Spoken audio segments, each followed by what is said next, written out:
Hello and welcome to the Horror Track here at ConTinual. I'm your host, Gail Z. Martin, and tonight we are talking about the movies that scared us, part 4. So before we dive into this topic, let's let our wonderful panelists tell you all about themselves, starting with Rachel. Hi, I'm Rachel Langella, and I am a LGBTQ plus romance author. And I co-write with my partner, Ari McKay. Very nice. Alledria? Hi, Alledria Hurt. I'm here as a horror author and now a brand new bookstore owner. Woo! Awesome. Oh, very nice. And Lisa. That's pretty neat. Yeah, that's very Congratulations. I'm Elmarie Wood. I'm a psychological horror author and screenwriter. And there are a lot of movies that have scared me, so this should be a fun discussion. And Stephen? Hi, Stephen Van Patten, horror, dark fiction author. Anybody wants to check out my stuff, I'm at www.laughingblackvampire.com. That's awesome. That is an absolutely awesome. And I'm Gail Thank Z. you. Martin and Morgan Bryce. As Gail, I write epic fantasy and urban fantasy. As Morgan, I write urban fantasy, male paranormal romance. Lots of things that go bump in the night, lots of creatures and blood and magic and spells. So plenty of horror movie elements and some downright spooky stuff. So first off, what got you into loving horror movies? Stephen? Oh, wow. Oh, okay. Okay. Well, no, it's all good. It's all good. I'm good. I have answered this question before. Well, basically, I was a nerd, and it was just escapism. You know, it was kind of, I hate to say it, but it was actually kind of fun to imagine being Christopher Lee's Dracula and using that power to beat the hell out of my classmates. You know, there was stuff like that, and yeah, you know, it's like I think we all get into this kind of thing because we really want to just get away from our immediate surroundings. You know, because it's like for me, it wasn't just horror; it was also comic books, it was also science fiction. You know, I'm walking around at work in a freaking Star Trek mask. I mean, I live and breathe this stuff even now as an adult that doesn't necessarily need to escape his life.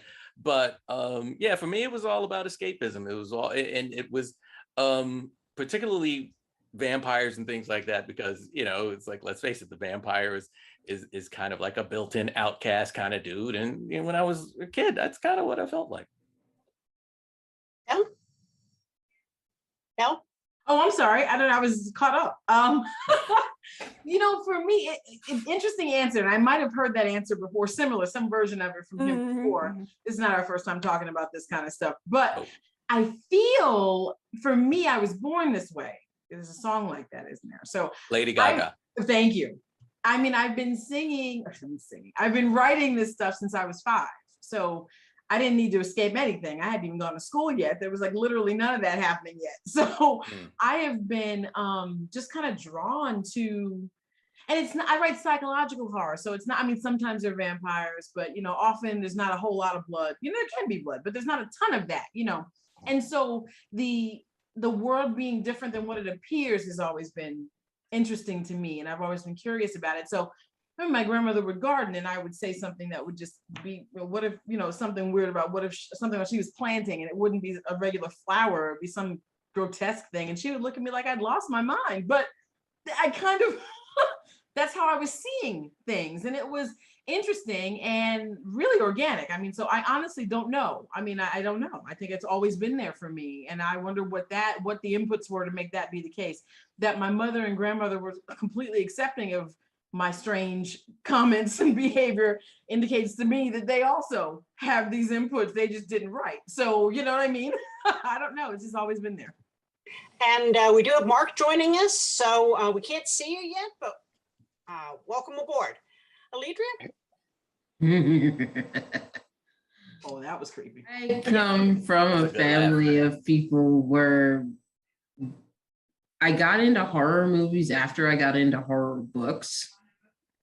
because my mom's rule was you could read anything you wanted as long as you didn't go to the wrong adults and ask questions.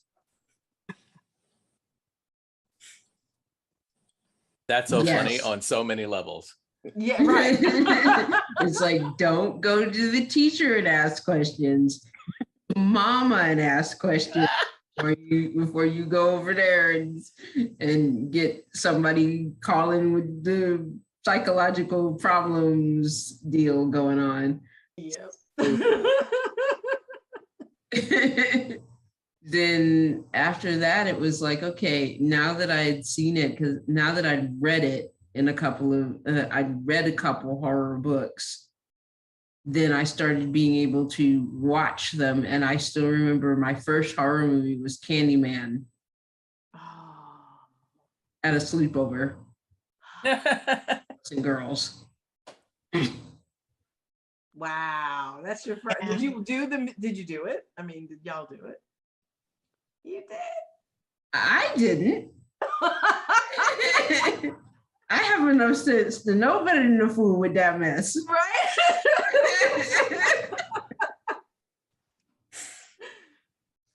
Rachel. I'm kind of like Elle. I was a morbid child. I remember when I was in elementary school, I was the one who would always go for the black construction paper and then draw like haunted houses and ghosts and use my red crayon to do the gushing blood. My first horror movie was when I was around 10. It was and yeah, I'm showing my age here, but it was 1979, a movie called Prophecy, and it was about you remember it? Yes. I remember that movie. Yes. Mutant animals. I saw it in the theater, and I don't remember who took me, but I just remember being like equal parts fascinated and terrified. And that's kind of how I approached most horror when I was younger. You know, I love things like Kolchak the Night Stalker, which didn't age well, but I loved it as a kid. And things like that, you know, so anything that was kind of dark and spooky and morbid, I just nom. And then I found my way to the books like Stephen King, and that type of thing. So yeah, it's just been sort of ingrained in me all along. My mother does not know where it came from because she's not like that at all. And let's back up and let Mark introduce himself. And then the question was, how did you get into horror?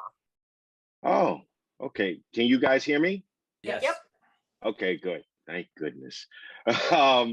So I'm Mark Abbott. I am a horror writer from Brooklyn. I see a few faces that I do know. And how did I get into horror? Well, it's a twofold process because it was my father who got me into horror films and my mother who got me into books. My dad was a huge fan of the Universal monster movies. So as a kid on Saturday nights, we would sit up. They used to do this thing on PBS where they would show the classic Dracula, Frankenstein, and he and I would sit up and watch these movies and talk about them. And over a period of time, you know, you're homesick, you start watching stuff during the day that you didn't know, Godzilla films. I became a huge fan of the Twilight Zone, which used to freak me out all the time. And for my mom, she noticed I loved all of these classic horrors, so she got me into Edgar Allan Poe. And the two of them together, the funny thing about in my house, my father drew the line at slasher flicks.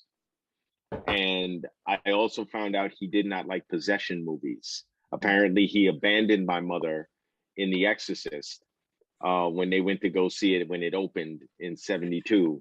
He claimed he was going outside to get a cigarette and never returned. And she had to sit through that by herself. Yeah, that's basically how I got into it. And then it was just a gradual progression of watching classic monster movies, graduating to the slasher phase, And then of course, growing up in the 80s where you were able to get your hands on stuff in the video store, then just every kind of weird horror 80s movie I could get my hand on, that was me. I love that stuff.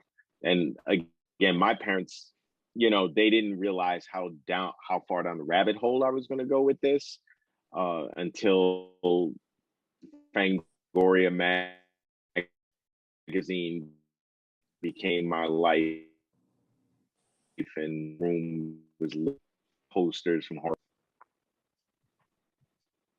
Yeah, you mentioned Twilight Zone. I grew up with the original Dark Shadows, so that kind of imprinted me for life. And Twilight Zone, Night Gallery, all of those were my favorites growing up. And that led me to the books and Poe and Alfred Hitchcock and all of those things. So, in my personal opinion, every story is better with some ghosts or vampires or dead bodies in it. I mean, that's the spice of life. If it's not in there, I keep looking for it and going, okay, any minute now, somebody's going to die. And you feel kind of cheated. It's like not getting the prize at the bottom of the cereal box and get the whole way through it and everybody lives and there are no monsters. I mean, come on, people. Right. It's like Dusk Till Dawn, right? Because you're thinking this is just like a regular, shoot 'em up buddy flick, and then all of a sudden vampires, and you're like, wait, whoa, this movie just got so much better. Yes. But it's like the hard right.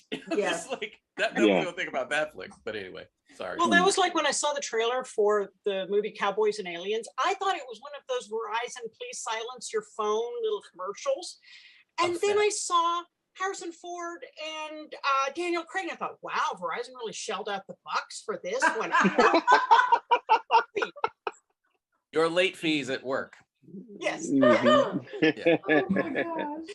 So as you're developing, back up before we get to the developing part, what tropes do you gravitate toward? Either in what you love to watch, and some of this has come up, but I'd love to investigate it further. Either what you love to watch or what you love to create yourself. Elle? That's a hard question, really, because I think that I really like the whole, I don't know what's going on. Does anybody else see this? Is it me? Have I lost my mind? I really like that. And I like to write that. And I like to watch that. I like for someone to trick me so that I can't catch on. And that's hard because I write this stuff, so I kind of can see it, but I love when I get tricked. I really do. And so I don't know. That's one side. And then there's another side that is just give me the zombie that has no good reason for this. Give me what's the name of that movie? Shivers? Is it Shivers? Scanners. Is it Scanners? Oh. It's Scanners. Scanners. Give me Scanners. There's no good reason for all this. Give it to me. Give me that kind of nonsense, and I'm okay with it. So I think that I would, if we're gonna pick one, I probably gravitate mostly to the just bewildered. I don't know what's happening, and the audience is trying to pick it up, trying to figure it out. But at the same time, there's that undercurrent that really, a good Sunday afternoon, I'm gonna put on something like that, like Scanners. Okay, Mark. Oh, that's I'm kind of in the same vein with Elle. I like to be surprised, which also again is extremely difficult to do. I do like when a movie pulls something out that I wasn't expecting. Case in point, one of my favorite films of all time is Psycho, and I grew up hearing only about the shower scene. That's all anybody ever talked about. Someone didn't tell me about the moment the private detective goes upstairs in the house and Norman comes walking out. It's that aerial shot where Norman comes out and slashes him. And I remember screaming to the top of my voice when that happened, because that was just something, I was like, how come no one ever talks about this? This is the greatest thing I've ever seen in my life. And I think I really like something smart. And it's really, but not to the point where it just, if you're going going to try to put some sliver of reality into something, I enjoy it, but just not to the point where I have to get to go, oh, come on, man. Like, why? I mean, The Descent is a prime example of a film that in all of its making, it made sense up to a point. And then it's like, well, why don't y'all just get the hell up out of this cave? If y'all just, oh, we need to start leaving people behind. If we can't, you know, so, but yeah, those are the two that I mostly like. That's what I like. Yeah. Can I, Gail, if I can cut in real quick, it is Shivers. I was right. I had to look it up. It's this 1975 movie called Shivers. And it's an apartment building. Scanners is great too, but this is an apartment building zombie thing. There's no reason for this. And these beasts are running all through this apartment. So I'm just saying, look at it, check it out. It's worth watching. Like, you know, it's what it is, right? But it's worth watching. Sorry to cut you off. Well, you might want to see, there's a K-drama, a K-horror, Korean horror mini series called Sweet Home, and it's the same thing. It's a zombie apocalypse. Why? We don't know. But these people are stuck in this apartment and they're dysfunctional as all get out. But it's taking it from the Korean perspective, which is really an interesting take on things. Alledria, how about you? My favorite trope is got to be the locked room. Oh, nice. My favorite trope is the locked room. It's not even like Cube and Saw, and all I'm trying to do is escape from this one friggin' room. One is out. And like, coming from a child who has mild claustrophobia, this is like the feeling of the walls start closing in, and you're just like, oh no.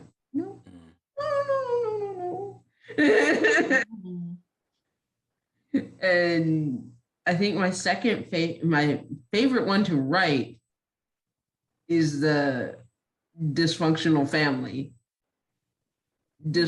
Family. We don't know how they're gonna survive this. We don't know how they're gonna survive this because we don't know how they've managed to survive each other this long. That's hilarious. Rachel? I don't know that I have a favorite trope per se. Horror has always been sort of like my comfort genre, which I know anyone else, y'all will understand that. Everybody else thinks I'm weird, but you guys get it. It's okay. You're home. Yes. I feel seen. You are. But it's like my go-to, you know, if I want something to help me feel better, I go to horror. And I tend to go to polar opposites. And I think it's I keep coming back to it, but it's similar to what Elle said. I want either the classics. My favorite, I like the Universal, but Hammer horror movie. Especially if it's got Peter Cushing, Christopher Lee, or anything starring Vincent Price. Like, that is my ultimate comfort horror genre. But then on the other hand, I like the smart stuff. It doesn't necessarily have to be unpredictable. It just has to be really smart. Like, two things that really stand out to me that I've seen in the last year or so are The Witch and Train to Busan. Yeah, that was such a good, smart social commentary movie, but also such a good movie. So things like that really get me intellectually engaged with it. So, Steven? Well, first I'll co-sign pretty much everything that the esteemed panel has hit upon. But I got to tell you, so there's two things trope-wise that I guess I sort of gravitate towards. One is the sexy vampire thing, because it just makes sense. I get that Max Schreck is effective, but I can't see him as my wingman if I go to the bar and we're supposed to be trying to bite people and get their blood and get them to the house. Hey, baby, you know, like Brad and Tom. That's how you do it. This, hey, how you doing? This my boy, Lestat. What's good? How y'all doing? Can I get y'all? Like, that's how, like, to me, that makes more sense, you know? And the other thing I'm really a big fan of is cultural shit that gets racist white people. Like, you know, and Pet Cemetery, I'll use that as one of my examples because it's like an Indian burial ground situation. Oh, Fluffy died. It's like, yeah, we got something for you. You come on, bury him up in here, and we'll come talk to you in about 12 hours. I get a kick out of that kind of stuff because, you know, I'm just that guy, I guess.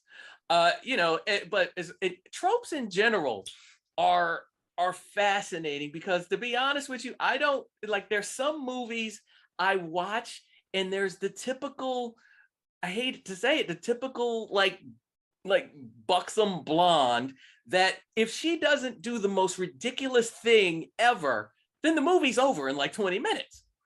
And it's like, I just wonder sometimes, it's like, do y'all want to go protest this? Because like, this movie really insults y'all, kind of. All right, fine.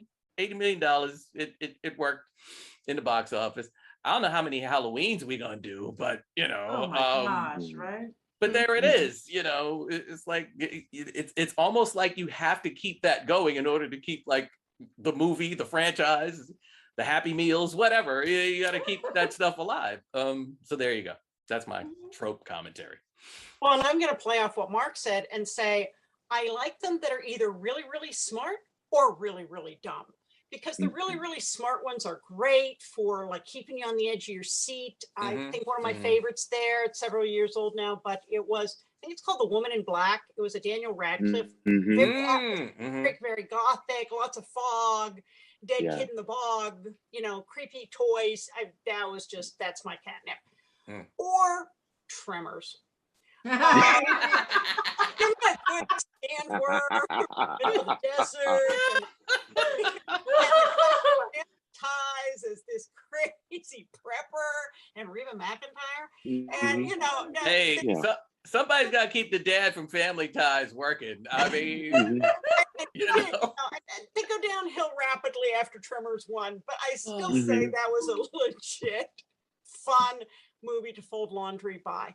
And Stephen, I totally agree with you. If there's an obnoxious character in it, I sort them out at the beginning, go, oh, I can't wait till he buys it. Yeah, he totally has earned it. Yeah. That guy's going down.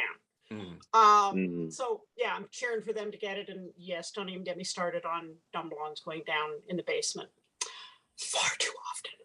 So is anybody there?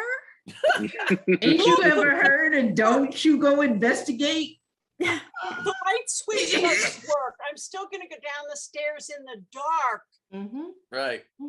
I'm sorry, at that point, it's evolution and she has it coming. Right. That's honestly the way to look at it, though. Natural selection. You still also have like the family that moves into the house that's haunted. You know, it's like the realtor told you, listen, we had some deaths. The last people here left and didn't take their furniture, but it's up for a good price. It's a fixer upper. It's like, there you go. I'm like, what is wrong with you people? It's like it's unless comes with its own Ouija board. It's the haunting. Like, I give you a prime example. I gotta say that it was like what was that? What's that franchise with the cameras in the house? The Paranormal Activity. Oh, yeah. In the first one, they bring a medium in the house, and the medium is like, yo, I feel y'all need to get out of here. And what does the boyfriend do? You know what? Let's get a Ouija board and try to talk to it. Are you kidding me? It's like he's like, no, you don't want to talk to this thing. It doesn't want to have any. No. We're gonna talk to it and find out what he wants. Well, didn't something like that happen in Amityville Horror? Like they hadn't even unpacked yet, and stuff was going on. Listen, we didn't unpack. Just put these boxes back on this truck. I don't need to be here. Yeah, but you know, in defense of those folks, look, when you close in a house, True. I mean, there's a lot to that, and it's like, you know, you signing all this and that, and whatever, you getting this money, you know, you trying to pretend like you pay all your bills on time, and you know, whatever's going on with your credit, you done made up some lie about that, and now you get in there and Ghost, I'd be like, look here, Ghost, check this out. I got money in this, okay? So, you know, you and me are gonna have to come to some kind of understanding. I'm about to burn some incense and some sage, or spray this place down with Raid, whatever. But either we gonna get along or they're gonna be a problem, and I'm not leaving. You know, so I hear that.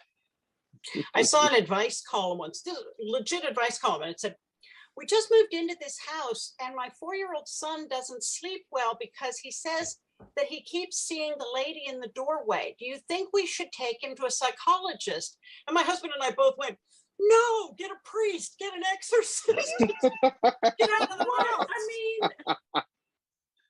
mean, I'm saying there's ways to fight it. there are. What's the movie? It's like, look, it's across the street from the subway. There's a Starbucks right there. I'm staying.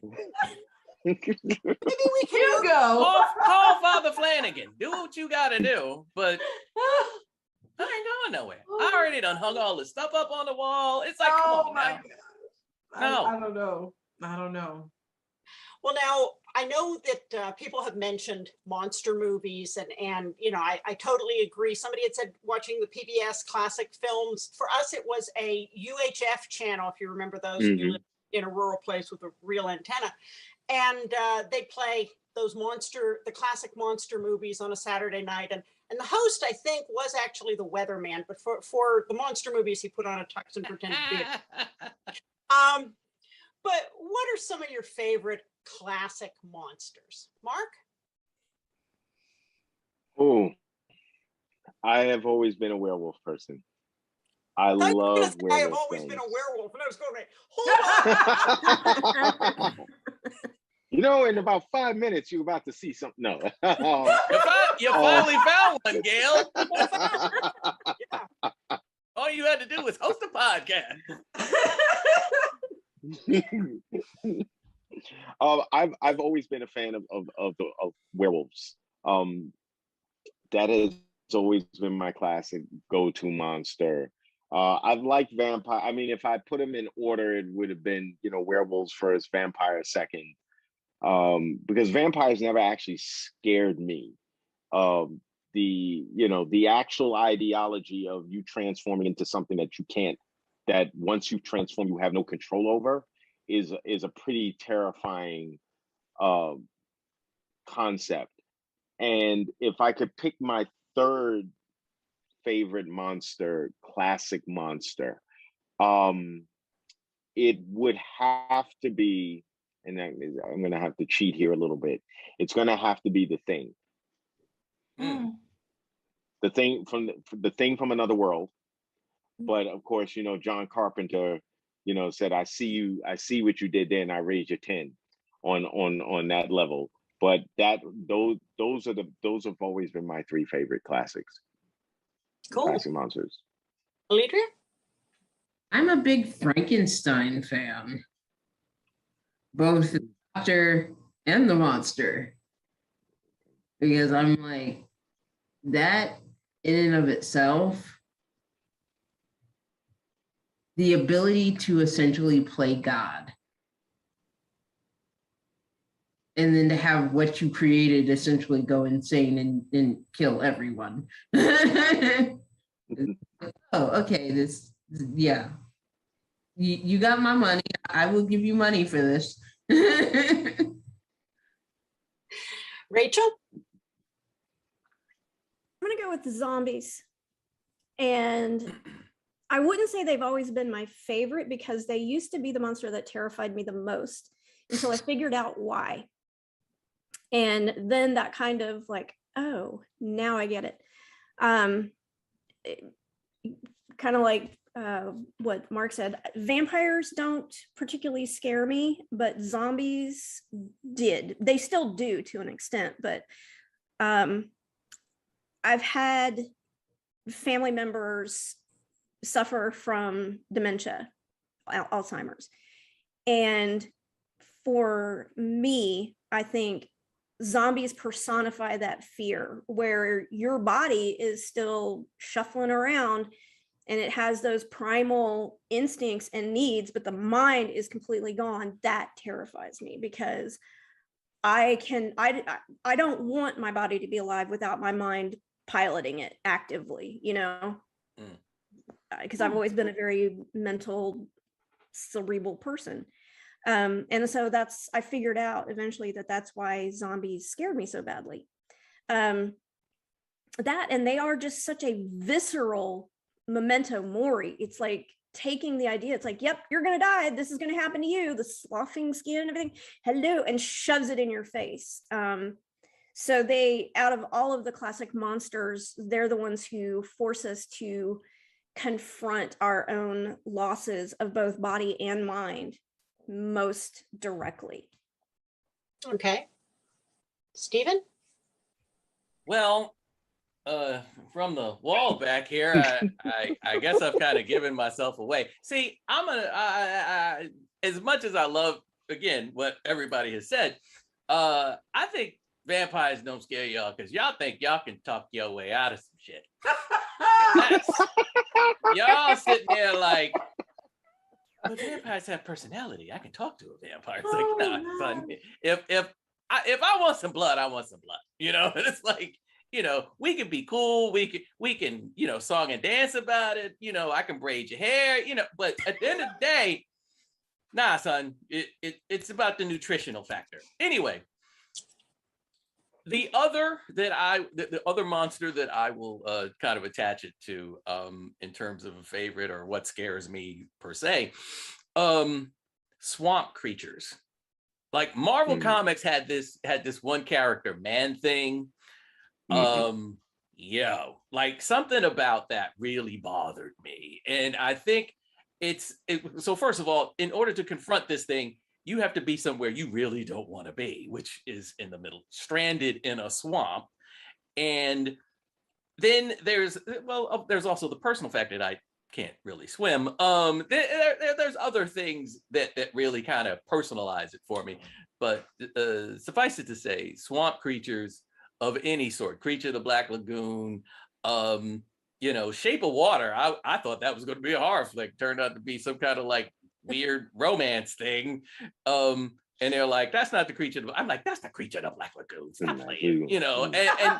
And so these amphibious mofos that they bother me. They really bother me. So there you go. I haven't written anything about one yet, but maybe when I learn how to swim, I'll, you know. Elle? You know, it's funny because I was going to say vampires because I love them, but they don't scare me again. And I don't think it's because I'm talking myself out of it. I just know that whole glamoring thing, you can just, I'm glamored. It's over. When you want blood, sure. I mean, I hear you. The sexy vampire, I get it. I agree. There's no point in being a vampire if you're not going to be sexy. And if that's what's happening, it's over. There's not a whole lot of talking. I mean, I'm just not gonna, but anyway, but I thought about another one while we were chatting, and there is one that really, really scares me. It gets under my skin. And I've had this thought like at the most inopportune time. It's like aliens, but specifically, they're done hiding. They're ready to start. And I've had this thought while on a cruise. So nothing, no land, just water. And I'm looking out and all I can think of is, it's coming out. We're all gonna, it's just gonna come out just like in the book. It's gonna come out and the spaceship's gonna be there and there's gonna be this huge sinkhole that we're all gonna get sucked into, and that'll be the best thing to happen if we get sucked into it, because you don't want to go up into the ship. Oh God. No, aliens. I don't know. It's irrational.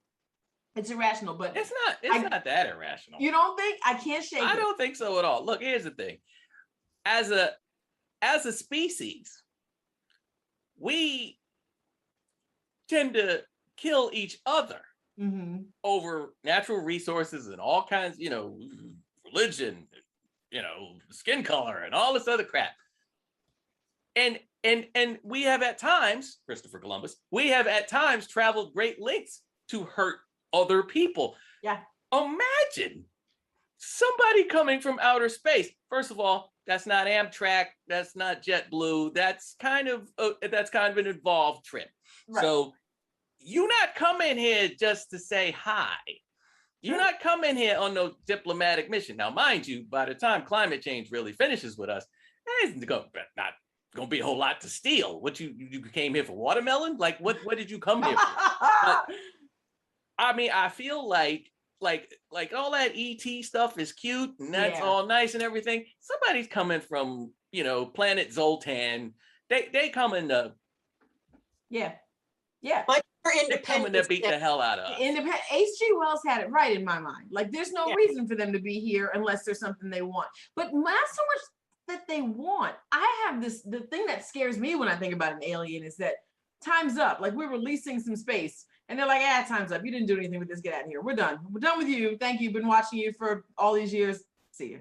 Get out. And there's no reasoning. There's no emotion. These are human qualities. I don't feel like that's going to work. So again, it's not talking to you. So you can't talk your way out of it. I don't think we can talk our way out of it. And I think that that's the biggest issue. Like there's no recourse. We have no weapon that will damage them.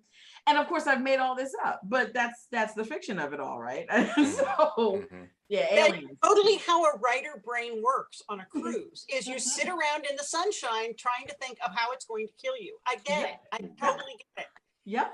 I think for me, it's probably vengeful spirits because vengeful spirits used to be people and people can be pretty terrible when they're alive, but now give them, years after they died to marinate in all of their resentfulness and get even worse and give them some extra powers to pop in places. And vengeful spirits, just because they also are maybe some of the most easy to believe could possibly be real, and there are definitely some people that I don't ever want to see come back.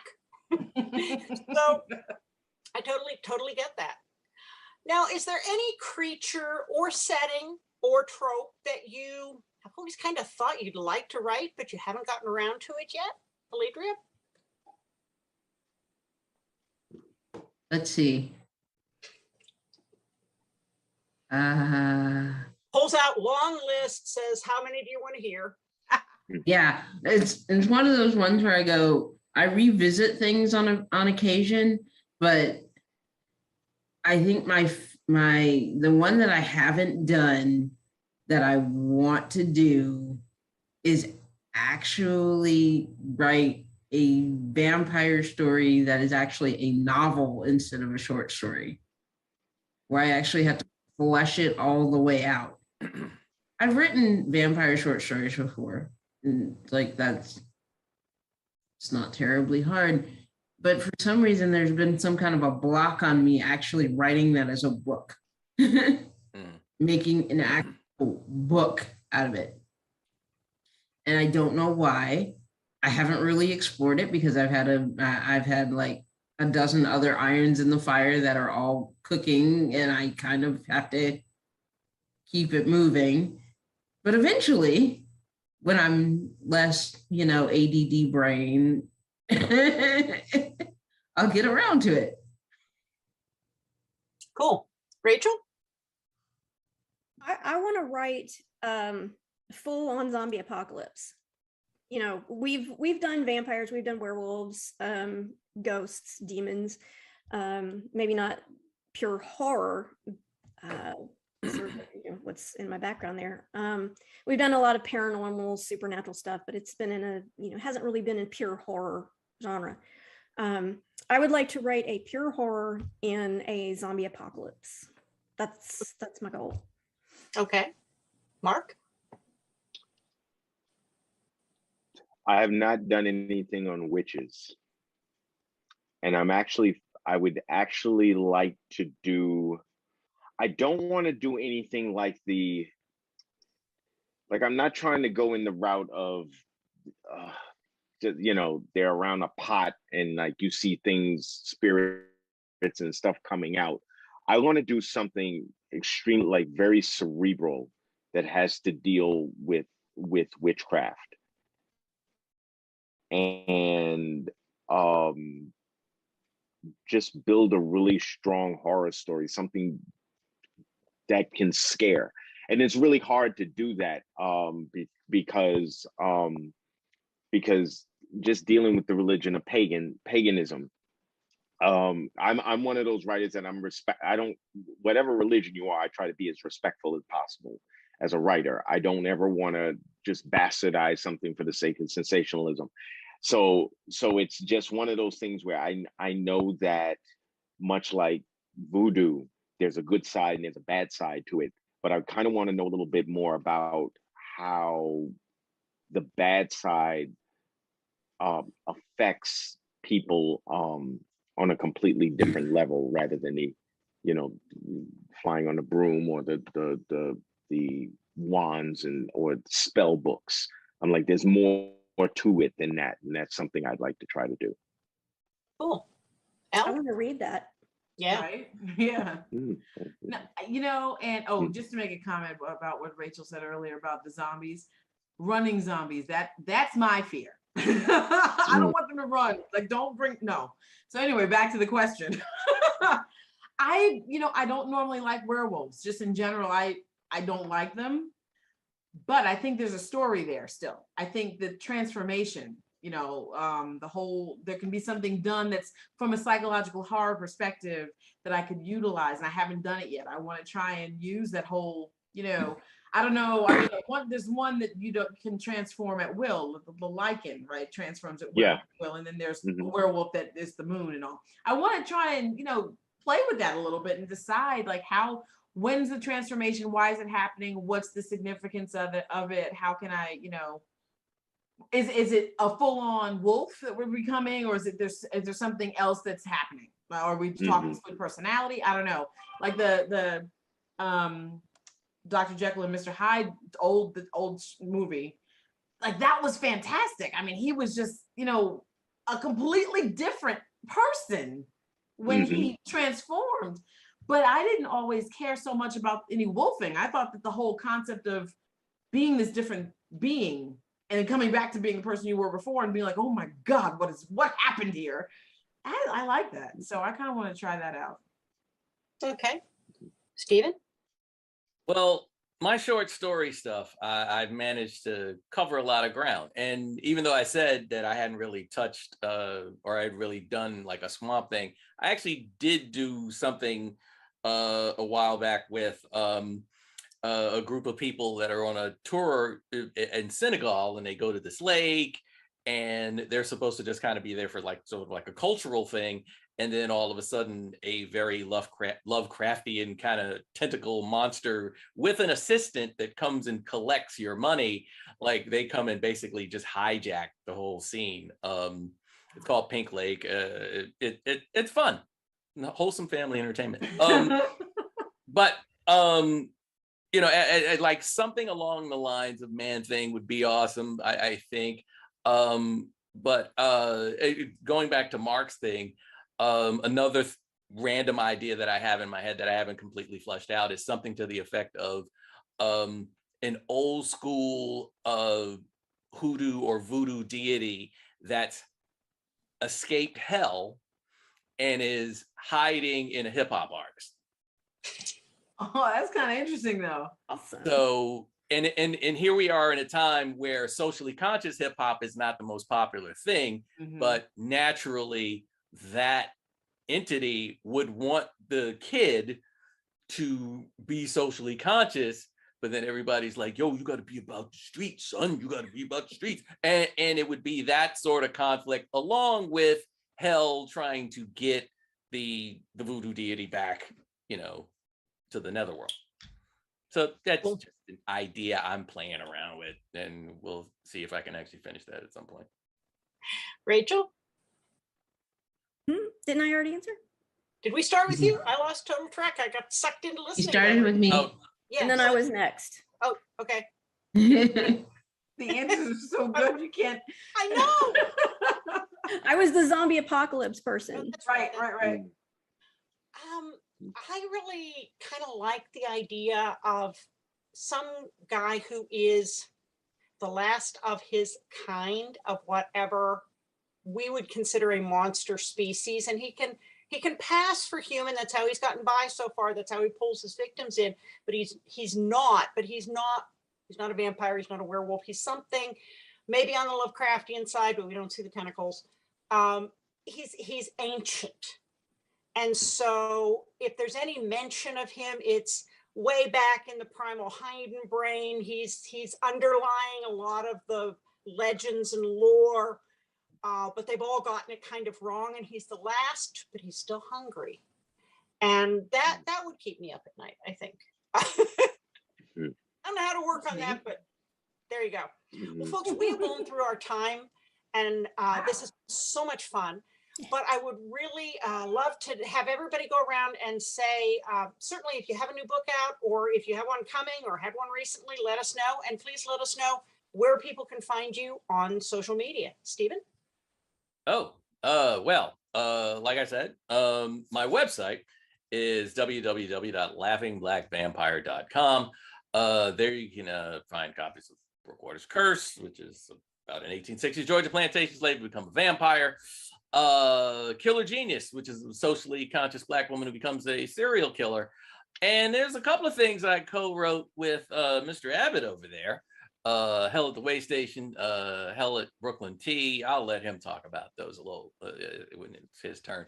By the way, we also have a podcast along with Mr. Kirk Johnson. I almost said Kirk Douglas, but no. Sorry. Beef, Wine, and Shenanigans. You can find all that stuff at my website, or his website, or whichever one of us you think is cuter. And of course, Facebook, Instagram, Twitter. On Facebook, it's the government name, as they say in the hood. Stephen Van Patten. You can find that. That's easy enough. SVP Thinks is how you find me on Instagram and Twitter. Awesome. Elle? It's so much simpler than that and less funny. I mean, that was so incredibly funny. But elmariewood.com is where you can find me. I do have a novel coming out in October. It's part 2 to the Realm series called Cacophony. It just carries on this whole afterlife. Oh gosh, speaking about aliens and afterlife, I guess I have written about something that terrifies me. How about that? How about that? Yeah, the first one is about this afterlife, and there are some aliens, and the afterlife's like nothing we've ever experienced before. And part 2 kind of carries that torch. It takes it along, and I don't want to give away too much, but there's quite a bit of fun stuff in there. But yeah, then you can find me on Facebook at Elmarie Wood. Is that right? Elmarie Wood. Let's get this right now. Okay, no, it's Elmarie Wood. And Twitter is Elmarie Wood 1. I had to figure out which one was which. So, yeah. Cool. Mark? Well, you can find me at my website, whoismarkellabbott.com. I'm also under that name on Facebook and on Twitter. And yeah, co-wrote Hell at Brooklyn T and Hell at the Way Station with Stephen Van Patten, Kirk Johnson, which is about 2 horror writers who go into a bar and they must convince a barkeep to let them find the evil that's in the bar by telling her horror stories. So it is a traditional kind of, we were huge fans of the anthology with the one story that ties all the other stories together type thing, but in novel form. And those are out now, and you can get them either at my website or on Stevens. Very nice. Alledria? You can find me at www.alledriahurt.com. If you can spell my first name, you can literally find me on Google. I am very easy to find.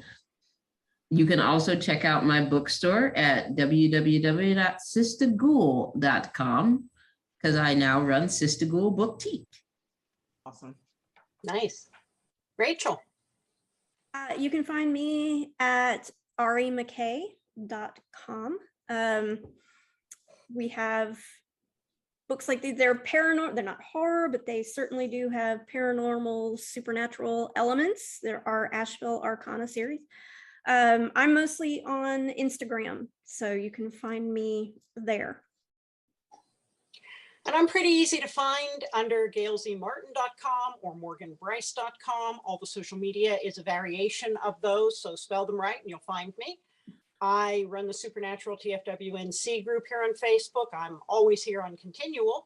And I have a new book coming out at the end of September. It's the 5th in the Deadly Curiosities series, and it does have root magic. It has an 8th generation Budon Mambo who summons the Loa Agwe.